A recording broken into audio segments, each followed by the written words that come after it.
बादशाह और मिरासी। एक दिन बादशाह अपने महल में बैठा बोर हो रहा था। अचानक उसके दिमाग में एक ऐसा आइडिया आया कि शैतान भी शर्म से पानी पानी हो गया। उसने तुरंत ऐलान करवाया कि हमने महल के पीछे एक नया तालाब बनवाया है और उसमें हम दुनिया के सबसे खतरनाक जहरीले जानवर डालने जा रहे हैं। सांप, बिच्छू, मगरमच्छ, यहाँ तक कि बीवी के ससुराल वाले भी।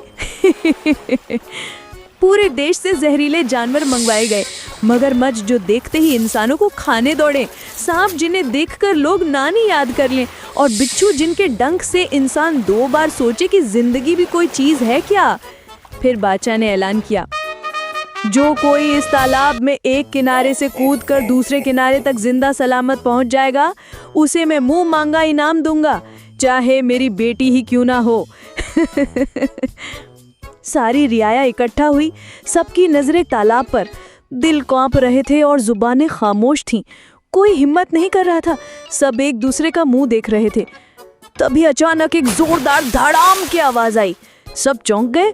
दरबार में सन्नाटा छा गया।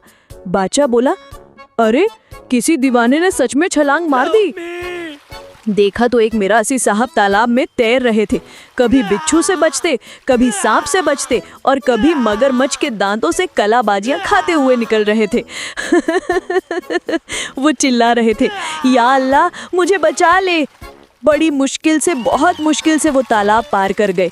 लोग तालियां बजाने लगे, शहनाइयां बजने लगी। दरबारियों ने मिरासी को कंधों पर उठा लिया।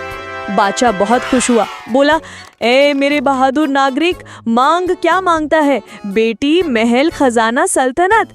मिरासी रोते हुए बोला, बादशाह सलामत, मुझे ना बेटी चाहिए, ना खजाना, ना महल। बस मुझे उस हरामी का नाम बता दो जिसने धक्का दिया था।